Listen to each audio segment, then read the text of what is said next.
Visualization is such a great tool to help you manifest, but if you're not translating what you see in your mind to what you feel in your body, if you're not becoming that vision, meaning you're not feeling it to be true, there's still some disbelief.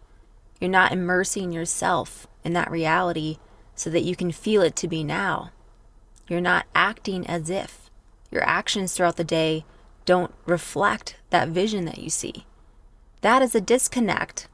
That means that you're making manifestation near impossible because you're staying stuck in the thought. The thought isn't translating into energy. It isn't transferring your signature out into the universe, into what it is you want. A thought doesn't go very far. It stays in a small field of energy. It's your heart energy. It's your belief energy. It's your actions, aligned actions that actually bring you what it is you want. And the universe is just a mirror. It's just going to reflect back to you who you're being, your identity. What you think is possible is what actions you're going to take. If you don't think that you can actually lose weight or become healthy or get the dream partner, dream job, amount of wealth that you want, if some part of you is blocking that vision from coming into your being, from you actually feeling like it's gonna happen, from you taking action, then you're never actually going through the whole manifestation process. You're pretty much stopping at step one, the vision. And the vision is great, like I said, it's a part of the process, but you need to take it a step further. Remember to stay in the identity. You become that new version of you. And becoming it was such a struggle for me. One of the things I always wanted to manifest was wealth, was money. And I would visualize money in my bank account. I would visualize seeing the money there and what I would do with it. But when I would sit and meditate on it, and I would visualize the money, I would notice there was a block. I would almost get anxious at the thought of actually having this money, of actually getting what it is I wanted. It felt foreign. It felt like this wasn't my life. This wasn't who I was. What was I going to do with this amount of money? What was I going to actually feel? Could I actually feel secure and safe earning this amount of money?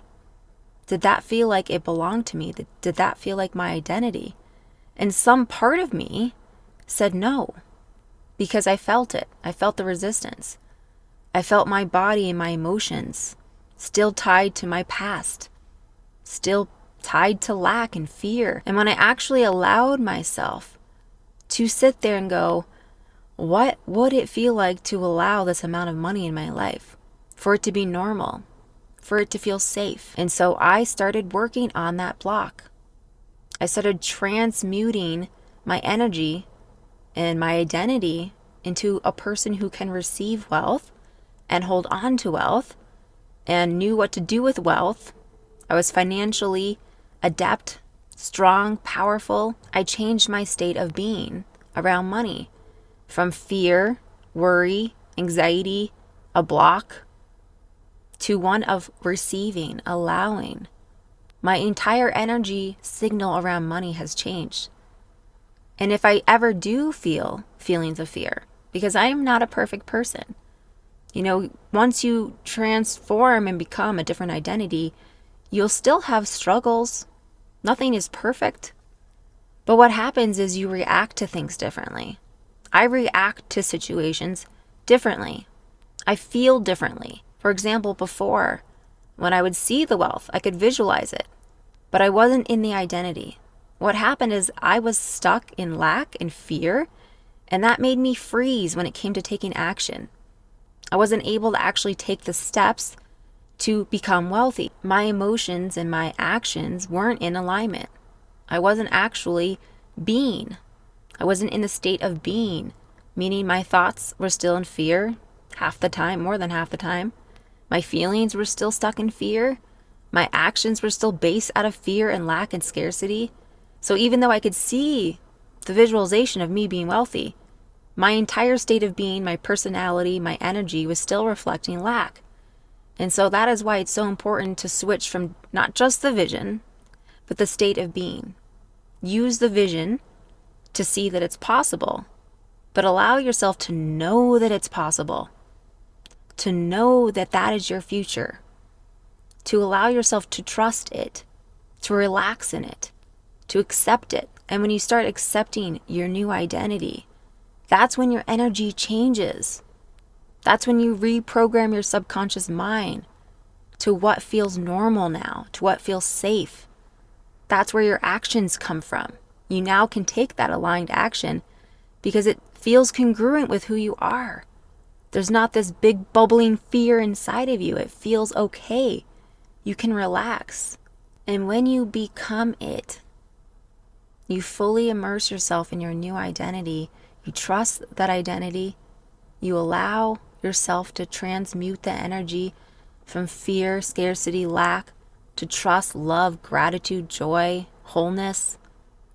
That is where congruent action, congruent energy all stems from. And then the universe is just going to mirror your energy. And you're going to keep feeling deeper and deeper into this safety pool that everything is okay, or it will be. You'll figure it out. If there's a problem, you can handle it. You start reacting from a place of calm and trust, and you stop reacting from this place of fear, worry, doubt. Because when you look at the whole picture of manifesting, most of us still come from this place of fear, from this place of, I don't believe, I feel unworthy, I'm doubting. And so you're not fully complete with the picture of manifesting what you want. You're half and half sometimes, or 25, 75% of the time. And by becoming it, you become whole 90 to 100% of your new identity of trust, love, gratitude, joy. You become it finally. And the world will mirror that energy. You will have the opportunity. You will finally take the action you need to start that business, to go out on a date, to, maybe find some sort of health regimen that makes you feel better. You open the door for things to actually flow to you. So I hope that this video was helpful and that you have a wonderful, beautiful day.